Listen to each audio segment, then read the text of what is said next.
Welcome, guys, once again to my show. I am your host, Amara La Negra, and you're listening to Exactly Amara. Thank you so much. And if you didn't know, you're about to find out that this is a production of iHeart. Thank you for tuning in, for all the love and support. And as usual, don't forget to give us those 5 stars. Subscribe to my podcast. I am exactly myself, uncensored, unfiltered, and I keeps it real. And go ahead, by the way, before I forget, and go to the YouTube channel where you can watch or listen to my podcast. And all you have to do is go to the search bar and just write Exactly Amara, which I've had some really good episodes that I will really go back and just listen to them.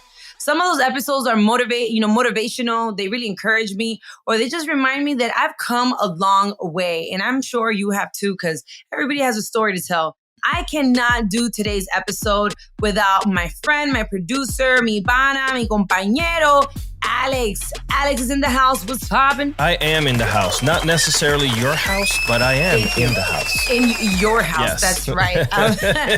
You know that as much as I am a big bubbly person with this huge personality, a lot of people just see, the end result, but don't actually, or obviously didn't get the opportunity of seeing the struggle, of seeing the journey. Social media just came about maybe 7-8 years ago that it really became a thing. And I didn't have an opportunity to showcase my journey. Well, MySpace don't count, because back in MySpace, it was all about, it wasn't the same. It was your top 5 friends, top 10 friends. Everybody was just trying to, customize their backgrounds and just be cool. It was such a cool vibe, positive energy. Nobody was trying to compete with each other. It was less people being fake, and it was a good era. But in that time, I wasn't really concerned in showing people my journey and my struggle of me still trying to pursue my career as an artist, how hard my mother had to work to support my dreams as an immigrant in this country. There was just so much backstory that now that I'm in a better place, I kind of want to take you guys back. And I just want to talk about how it feels, what it was to be raised by immigrant parents. Well, in my case, immigrant mother. If you can relate, by the way, don't forget to go to Exactly Amara on Instagram or on the YouTube channel. And in the comments, tell me your story. Tell me, how was it for you being raised in the United States, coming from immigrant parents, as far as the cultural difference, language barriers, all that stuff. So in your case, were you born, Alex, in the United States, or you came here? Yeah. So just to start off, this is still a very hot topic, immigration and immigration reform, and just the whole aspect of, immigrants coming from other countries trying to find solace and happiness here in the United States is still a very hot topic. This is something that's never gone away. I was born and raised in Puerto Rico. Now, I know it's a Commonwealth of the United States, but I still came from another country, not a country, but an island away outside of the United States. Alex, let me ask you this, because I've always had, in real life, I've always had this debate in my mind of not understanding. So to me, when you talk about Puerto Rico, guys, please forgive my ignorance. This is really a learning, a learning experience for all of us. But when we talk about Puerto Rico, I feel like ellos son Latino. It's talking about Dominicans. Yeah. Nosotros somos caribeños. But at the same time, it's wait, no, but if you really stop and look at it, you guys are Americans. Somewhat. Right. I think it's just due to the fact that we've seen Puerto Rico as that. It's a part of the United States. It's a Commonwealth. If you look at film, even at film, Amara, from back in the day, Puerto Ricans looked so differently. They were outcasts. They were for some reason, to other people, we were still known as immigrants, and that's what I'm saying. Down to. So I came to this country not knowing a word of English.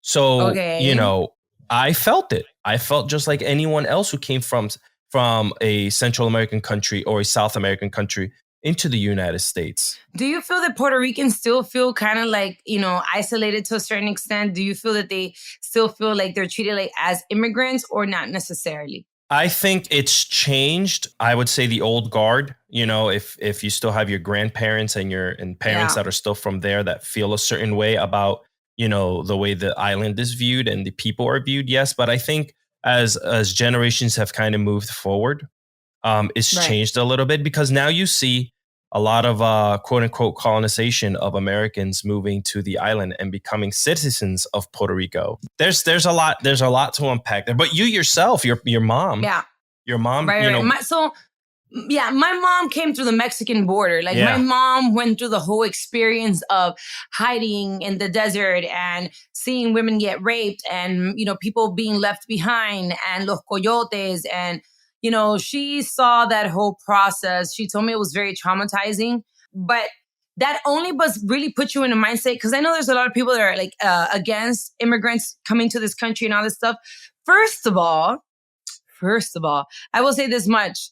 That only lets you know how desperate you have to be wherever you're located, that you are willing to sacrifice your life. In many occasions, there's parents that travel with children. There's women who are pregnant, who go through these missions, whether it is through water or through land or whatever, just for a better future. I don't like to generalize, but most of the people that are leaving their country, nobody wants to leave their home. Nobody wants to leave their household. Nobody wants to leave their family. But if there's no future in your country, if there is no future, there's no food, there's no jobs, there's no electricity, you're struggling. You can only but imagine. And then, in your mind or on TV or whatever, you see this other country where there's luxury cars and people are famous and there's glam and there's job opportunities and there's immigrants where they're like, I came out of nothing and now I own this. It just makes them feel that there's so much more possibilities. So my mom left, which I'm grateful, because if it wasn't because of the sacrifice she decided to do with her life, I wouldn't be here today. And if it wasn't because I'm here today, she wouldn't be having the lifestyle that she has now.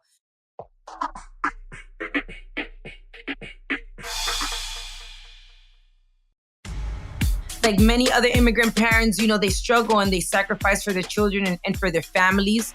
And we have to be grateful for that. I think that sometimes, because we've been able to have it but so good, we kind of forget what our parents went through for us to have a better lifestyle, for us to have good education, healthcare, and all these other things. So it was hard for her. And, I'm proud of her. I am proud because my mom, after all those struggles, she was able to have 3 restaurants in Miami.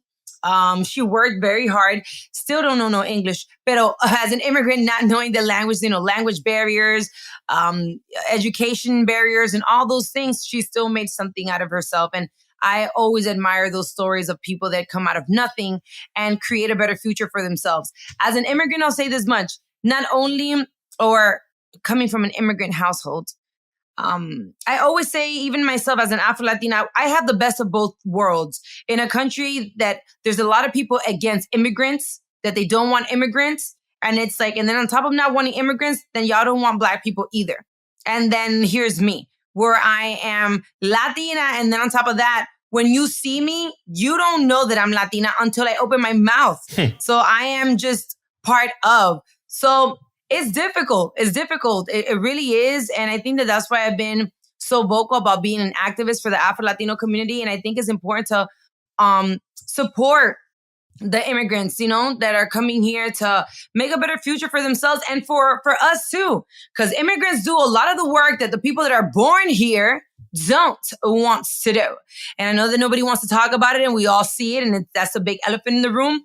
Pero this country was built by immigrants. Okay. And all these people that we're Americans and we're so well educated. Well, because you're so well educated, sale para allá, para el sol, y ponte a trabajar. It's true. Go over there by the farmer markets and be over there, working hard and be humble about it. Like most of the immigrants that come to this country are. And there's parents still doing that today. Like I see it. I see parents still struggling, still coming because, they come here for safety, a new life, an opportunity, and then there's a different spin on it with whomever is talking about it, whether it's in the media or politicians or whatever the case may be. There's always a different, people, until you're in their shoes, people don't know what's going on. And till today, 2023, people are still struggling the same way your mom did, trying to come over, trying to create a life. I seen kids still going to work with their parents on the weekend. Like they don't have babysitters. They don't have people to take care of them. I live in Miami, where we obviously know the Cubans. A lot of them come, on boats. Can you only but imagine what it is to be, in the ocean, in the middle of the ocean, with that salt water full of sharks, full of everything, all types of things, and to know, for example, I have a friend. He was 36 of us left Cuba, and only 16 made it here. That's crazy. So you can only but imagine some people. throw themselves off desperation, the salt on your skin and the sun in your face. And a lot of them sometimes even get lost. And then you think, oh, we'll get there in this amount of time, and end up being lost for like a whole week in the middle of the ocean. We talk about it, but this is like a real life experience that people are going through in order to try to have a better future. Nobody does that. I'm going to come here and I'm just going to be like a killer or a robber and I'm just going to go crazy. Most people that are doing this are really just here trying to get a job. I want to work. I want to have food. There's no food in my house. There's no medicine. There's no nothing. So I see those stories and I'm like, Conchale, that's crazy. I also found another story that we saw here on TV in Miami where there was this lady that was 7 months pregnant leaving Cuba in a little boat in the middle of the ocean, trying to survive. So I think we can be very judgmental. But in a positive note, to a certain extent, something that I am grateful for is that my mother worked so hard and made sure that I always knew where I was, where I came from. Even though that I was born in the United States, my mom never let me lose the essence of my culture. Right. We would listen to Juan Luis Guerra, Perico Ripiao, merengue, bachata, salsa, Oscar de Leon on the weekends in the house while she was cleaning. I would have my mangú with salami, queso frito, like my Dominican traditional foods, and arroz, habichuela. Like, she always made sure you are Latina, you are Dominican. Yes, you were born here. Yes, you speak English. Yes, I get that part. But here's where your family comes from. This is your culture. Because sometimes, and I've heard two sides of the story. A lot of parents want their kids to have a better future, and they want them to become as Americanized as possible. And there's another side where they're like, it's important for you not to lose your essence of where you come from, and that also comes with even the language. Yeah, I know of a lot of Latinos that don't speak any Spanish because their parents are like, it doesn't matter. Just talk to me in English. I understand what you're saying and I'll just answer back and forth. And that's one of the things that I'm working on myself. My daughters don't speak any English. And in my household, we only speak Spanish. We only listen to Spanish because I know that the world will teach you English. And I don't want them to lose that because I'm second generation, American? I'm first generation American. They are second generation American. I don't want them to lose it because sometimes you lose that. Do you get what I'm saying? Yeah. Well, the importance of language and cultural, existence within the family is huge. Like, I know, for instance, I grew up talking Spanish at home, and that was it. And I learned English by going to my, ESL classes. And my friends taught me. Certain things. And so I was surrounded. Like the slang. Yeah, I was surrounded by a lot of people that were just like me. And I believe that if you're going to teach them both languages, you're setting them up for success anyway. Right. What about your kids? You teach them Spanish? Sort of, kind of. It was very hard because we were, my ex-wife and I were two different households. We were divorced. So it was kind of hard, but they kind of understand it. They're upset now that they're older. And they didn't, get the full, extent of it and experience of it. So it's never too late. It's never too late. And, whether it is through music, your food, watching novelas was one of those things that really helped. And that's a cultural thing for us. Sí, coming together. Well, back in the day, Sábado Gigante, everybody would come together, watch, Sábado Gigante with Don Francisco. And it was a moment. And, I want to not lose that. I would hate to see my daughters like, Mom, this and that. And I'm like, óyeme, ¿qué es lo que te pasa? Let's talk about the educational system a little bit here. While you were growing up, now that you're talking about speaking Spanish, how hard was that for you when you were in school here? The differences in, obviously, as a child of an immigrant, right? Yeah. And the people that you went to school with, how was that firsthand for you? For as far as the language, sometimes I would mix my words, because I'm like, I know what, and even your brain has to process sometimes. Like, I know what this means in English, or I know what this means in Spanish. And you have to find the words inside your brain dictionary. So I had some struggles with that sometimes, or I would have the kids laugh at me because my accent was really heavy. I still have an accent now, but imagine even younger. Yeah. So my accent was very Sofia Vergara, really heavy. And it was a thing. I'm not embarrassed by it now. It's just part of who I am. if they ever hear it. ¿Qué te digo? The educational part was, I don't think it was that hard because in Miami, it's very diverse and there's a melting pot of cultures. Right. So I was around other kids too. There were Latinos, Colombianitas, Cubanitas, there were a little bit of everything. We also had a lot of African Americans. It was very mixed. So I would try to find, where to fit in sometimes. And it wasn't difficult, but there was a moment I went to school younger in Hialeah, and then my mom ended up having to move. For any Miami people, you know what I'm talking about. Hialeah, la ciudad que progresa. Anyways, we moved to Brownstubb, which is like a more African-American oriented hood. And it was very African-American, and we were like the only Latinos in the neighborhood, and we really felt it. But we felt it when we had to talk or when we had to like put our music, but visually, you couldn't tell the difference. We were just in there, right? Pero my mom didn't know one little bit of English. And it was a thing. And I did get jumped. I got jumped by 2 girls in school. And the reason was because I felt that I was better than everybody because, you speak Spanish and da-da-da-da. And you think that you're prepping. It's like, there I felt the cultural como que difference. Yeah. Yeah, I felt it there. Growing up, you're like, bueno, I'm too black to be Latina and I'm too Latina to be black. So where is it that I exactly belong? Like you're trying to find that, where to fit in. And that was a thing growing up. Ya después con el tiempo, normal.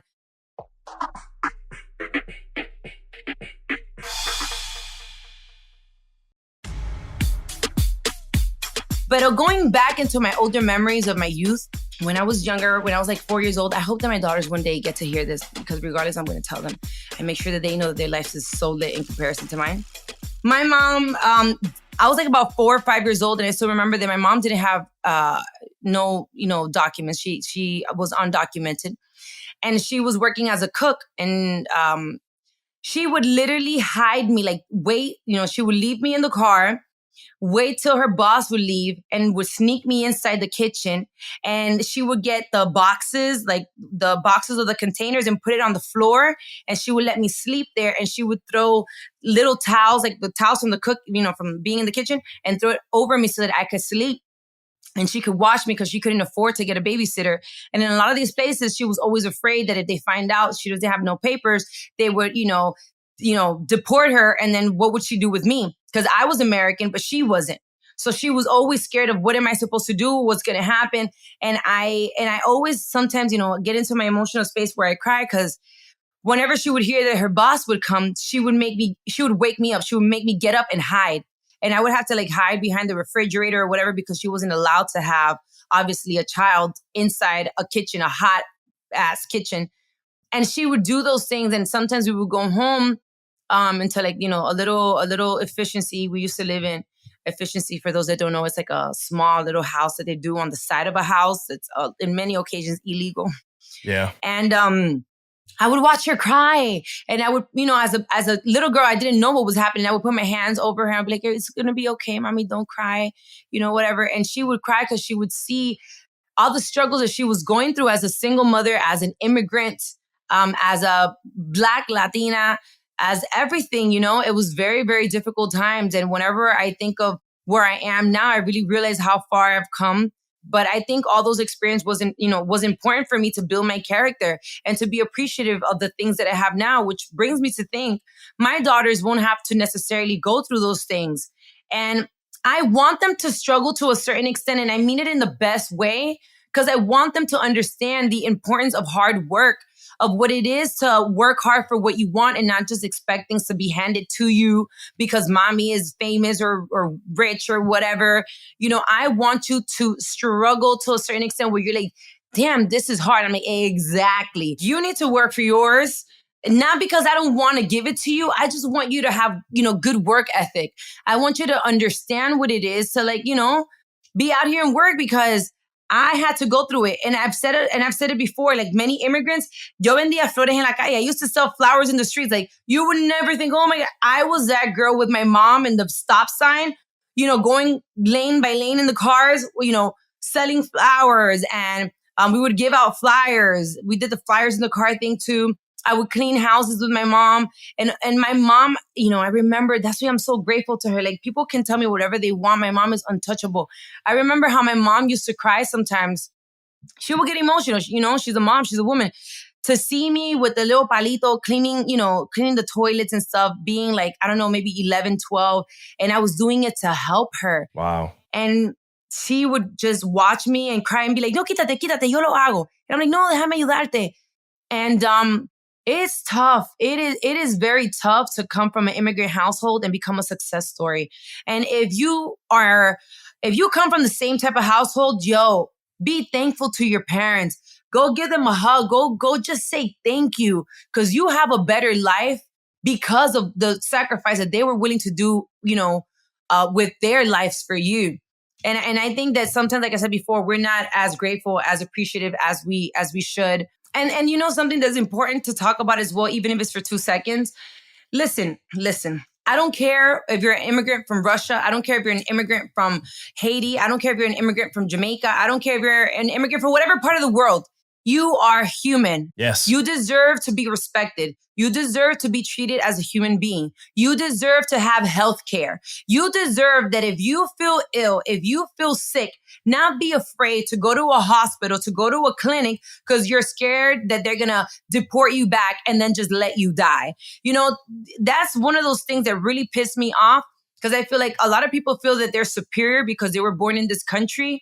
But a lot of those same doctors that save your ass, that save other human beings, come from an immigrant household. 100%. Okay. Yeah. And if they didn't come from an immigrant household, they might be an immigrant themselves, period, overall. Not just their parents, them. They could have come in when they were young or whatever and decided, you know what, I'm going to study medicine and I am going to save people's lives. There's a lot of people that have very important roles in this country that come from an immigrant household, whether it is that they work in the government, whether they're attorneys, whether they're doctors, whether they're whatever it is. Even music-wise, as an artist, your favorite artist may come from an immigrant household as well. Para no decirte que most of us do. Yeah. You know what I mean? So it's like, if you like our music, if you like the trend, if you like this, guess what?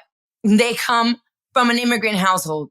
And we have to be supportive of them. Like, especially when I see a lot of immigrants crying over DACA and stuff like this, like all they're crying for is for education. We are here because we want to study. We want to be educated. We want to be educated so that we can be part of this society and make this a better place for the rest of us, whether it is through technology, whether it is through as a nurse, no importa. So the immigrant topic is something that we can talk about all day and I'm very passionate about, but I think it's important that we support. No cuesta nada, especially now that, soon we'll be having to vote. Like, I never really understood the importance of voting and how much that can really change not only the community that you live in, but the country that you live in and the decisions that are going to be made based off one vote. So I'm not pushing it, but go out there and vote if you really do believe that, there should be more opportunities for immigrants or whatever immigration laws. Do something about it by voting. Yeah, I love this. I love this episode. I love the fact that we gave those flowers and that love and light to, our parents coming from another place that is not the United States of America, and being able to work, survive, push, give us what we needed, not what we wanted all the time, because we still got what we wanted, but we got what we needed. Today's been a good topic. Is there anything you want to send our friends who are listening home? Something fun with, something good, something educational, something that, I know deep down inside, only you can give our audience.